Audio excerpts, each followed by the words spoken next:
نحمده ونصلي على رسوله الكريم أما بعد فأعوذ بالله من الشيطان الرجيم بسم الله الرحمن الرحيم رب اشرح لي صدري ويسر لي أمري واحلل عقدة من لساني يفقه قولي واجعل لي وزيرا من أهلي اللهم انفعنا بما علمتنا وعلمنا ما ينفعنا وزدنا علما اللهم أخلصنا لوجهك الكريم اللهم أرنا الحق حقا وارزقنا اتباعه وأرنا الباطل باطلا وارزقنا اجتنابه اللهم لك الحمد حمدا دائما مع دوامك ولك الحمد حمدا خالدا مع خلودك ولك الحمد حمدا لا منتهى له دون مشيتك ولك الحمد حمدا لا يريد قائله إلا رضاك وَلَكَ الْحَمْدُ حَمْدًا عِنْدَ طَرْفَةِ كُلِّ عَيْنٍ وَتَنَفُّسِ كُلِّ نَفْسٍ آمین۔ السلام علیکم ورحمۃ اللہ وبرکاتہ۔ قرآن مجید کو پڑھنے اور اس کی تعلیم حاصل کرنے، اس کو سیکھنے اور سکھانے کے حوالے سے ہم دیکھتے ہیں کہ نبی کریم صلی اللہ علیہ وسلم کی تعلیمات کیا ہیں۔ ابو مالک اشجعی رحمہ اللہ اپنے والد سے روایت کرتے ہیں کہ آپ صلی اللہ علیہ وسلم نے فرمایا، جس نے اللہ عز و جل کی کتاب کی ایک آیت بھی سکھائی، جب تک اس کی تلاوت کی جائے گی اس شخص کو اس کا ثواب ملتا رہے گا۔ جس نے ایک آیت بھی سکھائی اور جو اس سے زیادہ سکھائے تو پھر اس کے لیے تو اس سے زیادہ ثواب ہے۔ حضرت حسن بصری رحمہ اللہ کہتے ہیں، اللہ کی قسم، قرآن میں تدبر کرنا یہ نہیں ہے کہ اس کے حروف کی تو حفاظت کی جائے لیکن اس کی حدود کو ضائع کر دیا جائے، یعنی حروف تو بہت اچھے سے ادا کیے جائیں لیکن احکامات کو نہ مانا جائے، یہاں تک کہ ان میں سے کوئی شخص کہتا ہے کہ میں نے سارا قرآن پڑھ لیا، حالانکہ قرآن مجید کا کوئی اثر نہ تو اس کے اخلاق میں دکھائی دیتا ہے اور نہ ہی عمل میں۔ تو ایسا پڑھنا، قرآن مجید کا پڑھنا، ایسا قرآن مجید کا پورا حق دینا نہیں ہے۔ سیدنا معاذ بن جبل رضی اللہ عنہ سے روایت ہے، وہ کہتے ہیں کہ ان قریب یہ قرآن مجید کچھ لوگوں کے سینوں میں بوسیدہ ہو جائے گا، جیسے کہ کپڑا بوسیدہ ہو کر پھٹ جاتا ہے۔ وہ لوگ اس قرآن مجید کو پڑھیں گے لیکن اس میں کوئی لطف اور لذت نہیں پائیں گے۔ وہ بھیڑیوں کے دلوں پر بھیڑوں کی کھالیں پہنیں گے۔ ان کا عمل لالچ کے لیے ہوگا لیکن اس میں اللہ کا خوف نہیں ہوگا۔ اگر وہ عمل میں کوتاہی کریں گے تو کہیں گے ہم ان قریب جنت تک پہنچ جائیں گے، اور اگر وہ برے عمل کریں گے تو کہیں گے کہ ہمیں معاف کر دیا جائے گا کیونکہ ہم اللہ کے ساتھ کسی کو شریک نہیں ٹھہراتے۔ یہ کتنی کامن سی بات ہے نا کہ کوئی بھی جب گناہ سرزد ہو جاتا ہے تو عموماً لوگ کیا کہتے ہیں؟ اللہ غفور الرحیم ہے۔ تو یہ اللہ سبحانہ و تعالیٰ کی معرفت کا نہ ہونا ہے۔ گناہ منافق کے لیے ہلکا ہوتا ہے اور مومن کے لیے تو چھوٹے سے چھوٹا اور حقیر تر گناہ بھی اس کے لیے ایسے ہوتا ہے گویا کوئی پہاڑ برابر چیز ہو، اور وہ اس پر پریشان ہوتا ہے اور رب کے آگے جھکتا ہے، جبکہ گناہ کر کے بے فکری ہونا یہ منافق کی علامت ہے۔ محمد بن سماک رحمہ اللہ سے روایت ہے اور وہ یہ کہتے ہیں کہ کتنے ہی ایسے لوگ ہیں اللہ سبحانہ و تعالیٰ کی کتاب کی تلاوت کرنے والے جو اللہ تعالیٰ کی آیات سے نکل جانے والے ہیں، یعنی پڑھتے تو ہیں لیکن ان کا عمل اس کے اگینسٹ ہوتا ہے، اس کے خلاف ہوتا ہے۔ اللہ سبحانہ و تعالیٰ ہمیں قرآن مجید کو اس کا حق ادا کرتے ہوئے پڑھنے کی توفیق عطا فرمائے، اور یہ قرآن مجید ہمارے پڑھنے میں نہ صرف الفاظ کی حفاظت کے ساتھ ہو بلکہ ہمارا عمل بھی اللہ سبحانہ و تعالیٰ کے احکامات کے مطابق ہو، اور یہ کلام، یہ پڑھنا، اس کے ساتھ یہ وقت لگانا قیامت کے دن ہمارے حق میں گواہی ہو۔ آمین ثم آمین۔ جی، آج ہم جس ٹاپک کا آغاز کریں گے، ایک نیا ٹاپک آج ہم شروع کریں گے۔ کل کا ٹاپک ہمارا حروف مقطعات اور لام ال کا تھا، اور آج انشاءاللہ ہم کچھ مزید جانیں گے ادغام کے متعلق۔ اس سے پہلے ہم نے ادغام کی کچھ ٹائپس پڑھی ہیں، جن میں سے ایک ادغام شفوی ہے جو میم ساکن کے قواعد میں سے ہے، جس میں ہم نے کیا پڑھا تھا کہ میم ساکن کے بعد اگر میم آ جائے تو وہاں ادغام ہوتا ہے، اسے ادغام شفوی کہا جاتا ہے، اور میم کو میم کے ساتھ ملا کر ایک ساتھ مشدد ادا کیا جاتا ہے۔ اس کے علاوہ ہم نے نون ساکن اور تنوین کے قواعد میں ادغام پڑھا تھا، کہ جس میں ہم نے یہ دیکھا کہ ادغام 6 حروف پہ ہوتا ہے، حروف یرملون، اور ان میں سے 4 پر ادغام مع الغنہ تھا، حروف یومن پر، اور 2 پر ادغام بلا غنہ تھا، لام اور را پر۔ ادغام کی ایک اور ٹائپ ہم نے کل پڑھی تھی، ادغام شمسی۔ وہ کس کے اکارڈنگ تھی؟ وہ لام ال کے قواعد میں سے تھی کہ اگر لام ال حروف شمسیہ سے پہلے ہو تو وہاں پر ادغام ہو جاتا ہے، لام لکھنے میں ہوتا ہے لیکن پڑھنے میں نہیں آتا، جیسا کہ لفظ الشمس میں الف لام کے بعد جیسے شین آیا ہے تو وہاں پر لام نہیں پڑھا جاتا، اسے ادغام شمسی کہا جاتا ہے، اور یہ 14 حروف تھے جن کے بارے میں ہم نے پڑھا۔ اب کچھ مزید ڈیٹیل ہے ادغام کے حوالے سے، کچھ اور مزید اور بڑی ٹائپس ہیں۔ ہم دیکھتے ہیں کہ یہ کون سی ٹائپس ہیں۔ ان میں سے سب سے پہلے ہم یہ دیکھیں گے، ادغام کی ڈیفینیشن کو ہم ریپیٹ کر لیتے ہیں، جس کا لغوی معنی ہے ملانا، داخل کرنا، اور اصطلاحی معنی کیا ہے کہ مدغم کو مدغم فیہ میں اس طرح داخل کرنا کہ دونوں ایک ساتھ مشدد ادا ہوں۔ پہلا حرف دوسرے حرف میں یوں داخل کیا جائے گا کہ دونوں ایک ساتھ مشدد ادا ہوں، اور ہم نے جہاں جہاں یہ ٹائپس پڑھی تھی وہاں ہم نے یہی دیکھا اور پڑھا تھا کہ پہلا ساکن ہوتا ہے، دوسرا متحرک، اور پھر ان دونوں کو ملا دیا جاتا ہے۔ آج ہم یہاں سے تھوڑا سا ڈیفرنٹ پڑھیں گے۔ جی، ہم دیکھتے ہیں کہ ادغام کے احکامات میں ادغام کی اقسام کیا ہیں۔ 2 اقسام ہیں اس کی جو آج ہم پڑھیں گے، جو کہ ادغام کبیر ہے اور ادغام صغیر۔ ٹھیک ہے، اس ٹاپک کے اندر جو ہم اقسام پڑھنے لگے ہیں وہ کون سی 2 اقسام ہیں؟ ادغام کبیر اور ادغام صغیر۔ آج انشاءاللہ ہم دیکھیں گے کہ ادغام کبیر کیا ہوتا ہے۔ ادغام کبیر، اس کی تعریف کیا ہے کہ مدغم متحرک ہو، اس کو ساکن کر کے مدغم فیہ میں داخل کیا جائے۔ اس سے پہلے جو ہم نے ادغام کی ڈیٹیلز پڑھی اور جتنی بھی مثالیں ہم نے دیکھی وہ سب یہ تھیں کہ مدغم ساکن ہوتا ہے اور مدغم فی متحرک ہوتا ہے، یعنی پہلا حرف ساکن دوسرا متحرک اور ان کو جوڑ دیا جاتا ہے۔ ادغام کبیر کیا ہوتا ہے؟ جس میں مدغم بھی متحرک ہوتا ہے اور اسے ساکن کر کے مدغم فی میں داخل کیا جاتا ہے۔ ہم دیکھتے ہیں کہ جو تلاوت، جو قرآن مجید کی قرأت جو ہم پڑھتے ہیں جسے روایت حفظ کہا جاتا ہے، اس میں ادغام کبیر کے صرف 5 کلمات ہیں، یعنی قرآن مجید میں صرف 5 مثالیں ہیں ادغام کبیر کی۔ روایت حفظ سے مراد کیا ہے؟ ہم جو قرآن مجید پڑھتے ہیں جس طریقے پر، جس پیٹرن پر، اسے روایت حفظ کہا جاتا ہے۔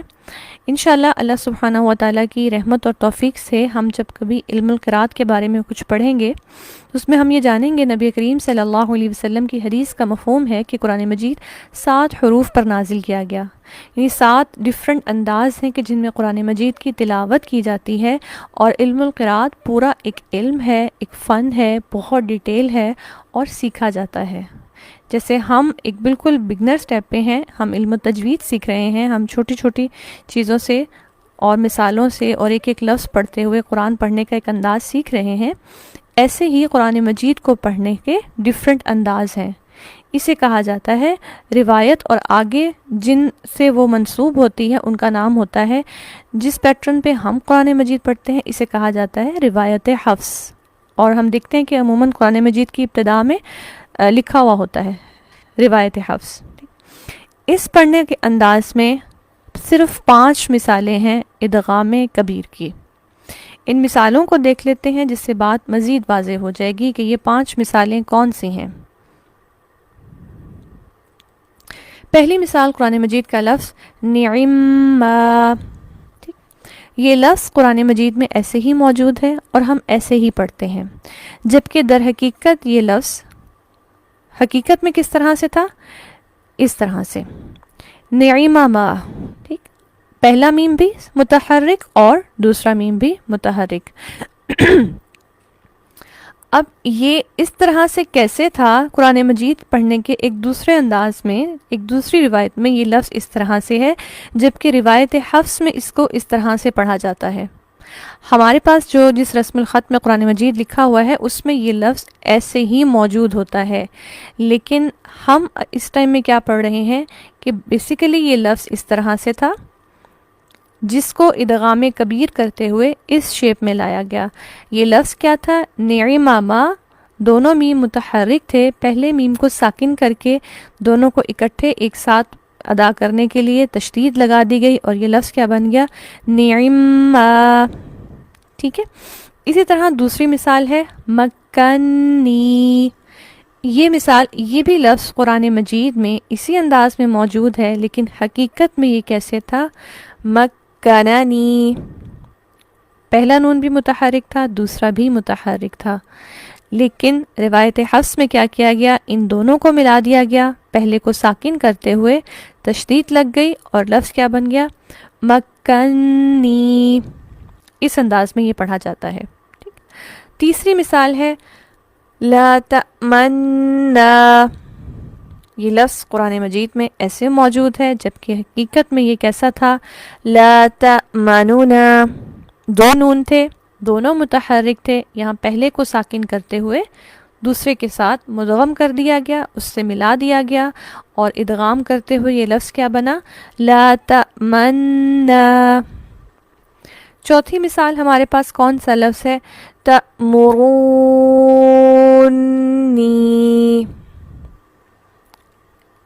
یہ لفظ جو کہ حقیقت میں قرآن مجید میں کس طرح سے تھا؟ تأمروننی. دو نون تھے یہاں پر، دونوں متحرک تھے. یہاں پر نون پر زبر ہے، سوری یہ زیر نہیں ہے. یہ لفظ ہے تأمروننی، جس میں پہلے کو ساکن کرتے ہوئے دوسرے کے ساتھ ملا کے لفظ کس طرح سے بن گیا؟ تأمرونی. اور لاسٹ جو ہمارے پاس مثال ہے وہ کیا لفظ ہے؟ اتحاجونی.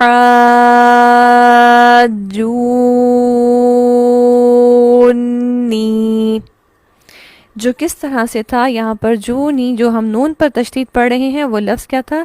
جوننی. پہلے کو ساکن کرتے ہوئے دوسرے میں شامل کرتے ہوئے ادغام کیا گیا. یہ 5 مثالیں قرآن مجید میں انہیں کہا جاتا ہے کہ یہاں ادغام کبیر ہوتا ہے. جو باکسز ہائی لائٹ کیے گئے ہیں، یہ لفظ قرآن مجید میں ان حالتوں میں موجود ہوتے ہیں. لیکن ہمیں دیگر قرآن مجید کی روایات جو قرات کی ہیں ان کو سن کر اندازہ ہوا کہ یہ لفظ اس طرح سے بھی پڑھے جاتے ہیں. یہ در حقیقت یوں تھے جنہیں ادغام کر دیا گیا، اور ادغام کر کے ان کی یہ فارم ہمارے سامنے آئی. اور یہ قرآن مجید میں صرف 5 کلمات ہیں، یہ صرف یہی 5 مثالیں ہیں، یہی 5 الفاظ: نعما، مکنی، لا تأمنا، تأمرونی، اتحاجونی. یہ 5 مثالیں ہیں. اسے کہا جاتا ہے ادغام کبیر. اور ادغام کبیر کس لیے؟ کیونکہ یہاں پر مدغم بھی متحرک تھا، اس کو ساکن کر کے مدغم فیہ میں داخل کیا گیا.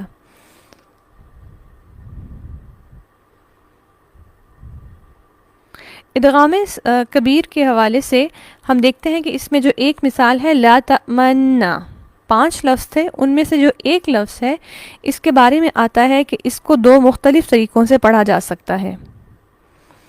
2 مختلف اس کے پڑھنے کے انداز کیا ہیں؟ اس کی ادائیگی میں 2 وجہیں جائز ہیں، یعنی اس کو 2 طرح سے پڑھا جا سکتا ہے. وہ 2 انداز کون سے ہیں؟ نمبر 1 ادغام مع الاشمام اور اظہار مع الروم. ادغام مع الاشمام سے کیا مراد ہے؟ اشمام ہمیں معلوم ہے کہ ہم نے وقف بالاشمام میں کیا پڑھا تھا کہ جب ضمہ کی حرکت پڑھی نہیں جاتی، صرف ہونٹوں سے پیش کا اشارہ کیا جاتا ہے، ہونٹوں کو گول کرتے ہوئے اشارہ کیا جاتا ہے، لیکن اس کو پڑھا نہیں جاتا، اسے کہتے ہیں اشمام. تو لا تأمنا کو پڑھنے کا یہ انداز کیا ہے؟ اس کا تعلق دیکھنے سے ہوتا ہے ادغام مع الاشمام کا، کہ جس میں ہم پڑھتے ہیں لا تأمنا. اب بیسیکلی تو میں نے تأمنا ہی پڑھا ہے، لیکن جہاں میں من پر رکتی ہوں وہاں رکتے ہوئے ہم ہونٹوں سے گولائی کی طرف اشارہ کرتے ہیں. انشاءاللہ کبھی کلاس میں اس چیز کا موقع ہوا تو اس کو دکھاؤں گی کہ اس کا تعلق دیکھنے سے ہوتا ہے، اس ادائیگی کا سننے سے فیل نہیں ہوتا کہ ہم نے اس میں پیش کو کوئی حصہ دیا ہے، لیکن دیکھنے سے اندازہ ہوتا ہے کہ ہم نے پیش پڑھی نہیں لیکن ہونٹوں سے پیش کی طرف اشارہ کیا. اور دوسرا اس کا طریقہ کیا ہے؟ اظہار مع روم. وقف روم کیا تھا یا روم کیا ہوتا ہے کہ جس میں ہم حرکت کو بہت کم پڑھتے ہیں، گویا ٹوٹل حرکت کا جیسے 1/3 ہم نے پڑھا ہو. ٹھیک، تو دوسرا انداز اس کو پڑھنے کا کیا ہے؟ لا تأمنونا، نون کی پیش کو بالکل ہلکا سا پڑھنا. ابھی سننے میں ہو سکتا ہے آپ کو بہت واضح اور کلیئر لگ رہا ہو، لیکن ہم نے الروم میں یہ پڑھا تھا کہ اتنا کم پڑھنا کہ صرف پاس والا سن سکے، دور والے کو اندازہ نہ ہو کہ ہم نے پڑھا ہے۔ تو یہ دو طریقے ہیں جن سے ان کو پڑھا جا سکتا ہے، لا تأمنا کو لا تأمنا اور دوسرا لا تأمننا، ان دونوں اندازوں سے پڑھنا اس کو درست ہے۔ اور ہم ویسے اس کو روایت حفص میں کس طرح پڑھتے ہیں، یہ لفظ موجود بھی اسی فارم میں ہوتا ہے اور ہم اس کو پڑھتے بھی ایسے ہی ہیں۔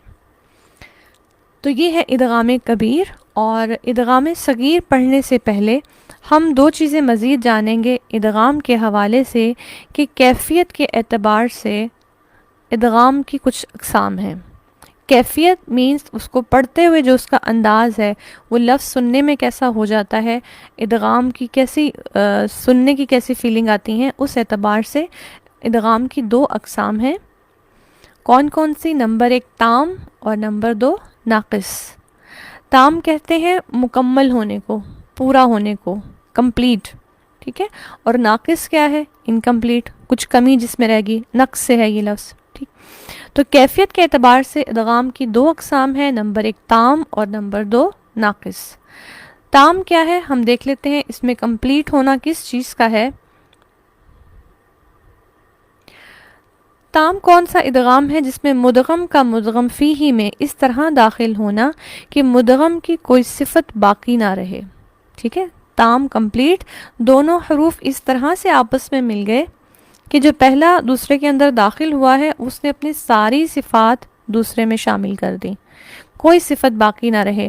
مثال سے یہ بات بہت واضح ہو جائے گی، جیسا کہ مِن ربِّہ، قُل ربی، ٹھیک ہے۔ اب آپ دیکھیں یہاں پر مِن ربِّہ میں پڑھنے میں کس طرح ہے، گویا نون یہاں پر ہے ہی نہیں، لکھا ہوا تو ہے لیکن نون اس طرح سے مدغم فی میں داخل ہوا کہ نون نے اپنے آپ کو بالکل ہی ختم کر دیا، کوئی بھی صفت نہیں رکھی، اور ہمیں سننے میں یوں لگتا ہے جیسے میم کے بعد لفظ را ہے اور اس کے ملنے میں، اس کے پڑھنے میں نون تو کہیں ہے ہی نہیں۔ اسی طرح قُل ربی، قُل ربی جب ہم پڑھ رہے ہیں تو لام کی کوئی ساؤنڈ، کوئی صفت، کچھ بھی اس میں عمل دخل نہیں ہے۔ تو یہ ہے ادغام تام، کہ مدغم فیہ میں اس طرح داخل ہوتا ہے، یوں ملتا ہے کہ اس کی کوئی صفت باقی نہیں رہتی، وہ کمپلیٹ اس کے اندر شامل ہو جاتا ہے، اسے کہتے ہیں ادغام تام۔ اور ادغام ناقص کیا ہے؟ جیسا کہ نام سے ظاہر ہے، اس کے اپوزٹ ہوگا مدغم کا مدغم فیہ میں اس طرح داخل ہونا کہ مدغم کی کوئی صفت باقی رہے، کچھ نہ کچھ وہ شو کر دے کہ وہ موجود ہے۔ مثلا اس کی مثال ہم دیکھتے ہیں، من یقول، من یقول۔ اب میں یہاں پر من یقول نہیں پڑھ رہی، میں نون کو مکمل ادا نہیں کر رہی، لیکن میرا رکنا اور آواز کو ناک میں ٹھہرانا کس بات کی علامت ہے؟ کہ نون نے اپنی غنہ کی صفت کو باقی رکھا ہے، نون یہاں پر مکمل طور پر ختم نہیں ہوا۔ مِن ربِّہ میں نون کی صفت غنہ بھی غائب ہو گئی، وہ بھی ختم ہو گئی، لیکن من یقول میں نون نے اپنی صفت کو باقی رکھا، اس لیے اسے کہتے ہیں ادغام ناقص۔ اسی طرح نیکسٹ مثال ہے من وال، من وال، تو یہاں بھی میوں پہ رکنا، آواز کو ناک میں ٹھہرانا اس بات کی دلیل ہے کہ نون نے اپنی صفت غنہ کو برقرار رکھا۔ تو یہ ہے کیفیت کے اعتبار سے ادغام کی دو اقسام۔ اچھا، ان دو اقسام کو، مثالوں کو دیکھتے ہوئے آپ ادغام مع الغنہ اور بلا غنہ سے ریلیٹ نہ کیجیے گا، ٹھیک ہے، کیونکہ وہ فکس تھا صرف 6 حروف پہ، مع الغنہ وہاں پہ صرف 4 حروف کے ساتھ تھا اور بلا غنہ جسٹ 2 حروف کے ساتھ تھا۔ یہ ہم پڑھ رہے ہیں زیادہ ڈیٹیل ٹائپ ادغام کی، یہاں پر مزید حروف کا اضافہ ہو جائے گا، اس لیے ادغام مع الغنہ بلا غنہ ایک الگ ٹائپ ہے، ادغام تام اور ناقص ایک الگ ٹائپ ہے۔ ابھی صرف میں نے ان کی ڈیفینیشن بتائی ہے، انشاءاللہ ہمارا جو نیکسٹ ہم اس کو کنٹینیو کریں گے وہ ہوگا ادغام صغیر، وہاں مزید مثالوں سے واضح ہو جائے گا کہ تام اور ناقص جاننا کس لیے ضروری تھا۔ اور اس میں سب سے آسان بات یہ ہے کہ ورڈ کی پروننسیشن سے ہمیں اندازہ ہو جاتا ہے کہ ہم یہاں پر تام کر رہے ہیں یا ناقص۔ تو یہ ہمارا آج کا اتنا ہی ٹاپک ہے، مختصر رکھا ہے تاکہ سمجھنے میں اور کرنے میں آسانی ہو. اس کو بالکل شارٹلی ریویو کر دیتی ہوں. ہم نے آج ادغام کی مزید ڈیٹیل ٹائپس پڑھنا ہے اور اس کو ہم نے سٹارٹ کیا ہے، جس میں ہم دیکھتے ہیں ہمارے پاس دو بڑی ٹائپس ہیں، ادغام کبیر اور ادغام صغیر. ادغام کبیر کو کبیر یعنی بڑا ادغام اس لیے کہا گیا کہ اس میں بڑا چینج آیا. وہ کیا تھا؟ مدغم متحرک ہے، اس کو ساکن کر کے مدغم فی میں داخل کرنا. پہلا ایک ہم سٹیپ لے رہے ہیں، ٹھیک ہے. تو پہلے کیا ہم پڑھتے آئے تھے کہ مدغم آلریڈی ساکن ہوتا ہے، لیکن یہاں ہم نے ایک بڑا کام کیا دیکھا کہ مدغم متحرک ہے، اسے ساکن کر کے مدغم فی میں داخل کرنا. ہم جو قرآن مجید کے انداز پڑھتے ہیں تلاوت کا، روایت حفظ، اس میں اس کی صرف 5 مثالیں ہیں قرآن مجید میں. وہ 5 مثالیں کون سی ہیں؟ نعما، مکنی، تأمرونی، لا تأمننا، اتحاجونی، مدات کے ساتھ. فی الحال میں مد کے ساتھ ہی میں جسٹ ورڈز کو پڑھ رہی ہوں. یہ 5 صرف کلمات ہیں جن میں ادغام کبیر ہوتا ہے. اور ان میں سے بھی جو ایک لفظ ہے لا تأمننا، اس کو پڑھنے کی 2 طریقے ہیں، ادغام مع الاشمام، اظہار مع الروم. دونوں طرح سے اس کو پڑھا جا سکتا ہے. اور پھر سیکنڈ ہم نے دیکھا کیفیت کے اعتبار سے 2 اقسام جو کون سی ہیں، تام اور ناقص. تام مینز کمپلیٹ، مدغم ایسے مدغم فی کے ساتھ ملا کہ اس نے اپنی ساری صفات چھوڑ دیں، بالکل اس میں شامل ہی ہو گیا، جیسے قر ربی من ربی ہی. جبکہ ناقص کیا ہے کہ مدغم فی میں اس طرح سے داخل ہوا کہ اس نے اپنی کوئی صفت برقرار رکھی کہ جس سے معلوم ہوتا ہے کہ وہ موجود ہے. جیسے میں یقول میں نون کی صفت غنہ موجود ہے. تو یہ ہے ہمارا آج کا ٹاپک، اور انشاءاللہ اس کو ایک دفعہ پڑھیے گا، ریویو کیجیے گا، اور کوئز بھی ہوگا جو آپ لوگ کر لیں گے. اور نیکسٹ جب ہم ادغام صغیر پڑھیں گے تو پھر اس کو ریلیٹ کرنا مزید آسان ہو جائے گا. بارک اللہ لی و لکم، سبحانک اللہم و بحمدک، اشہد ان لا الہ الا انت، استغفرک و اتوب الیک. سبحان ربک رب العزت عما یصفون، وسلام علی المرسلین، والحمد للہ رب العالمین. الہی آمین ثم آمین. السلام علیکم ورحمۃ اللہ وبرکاتہ.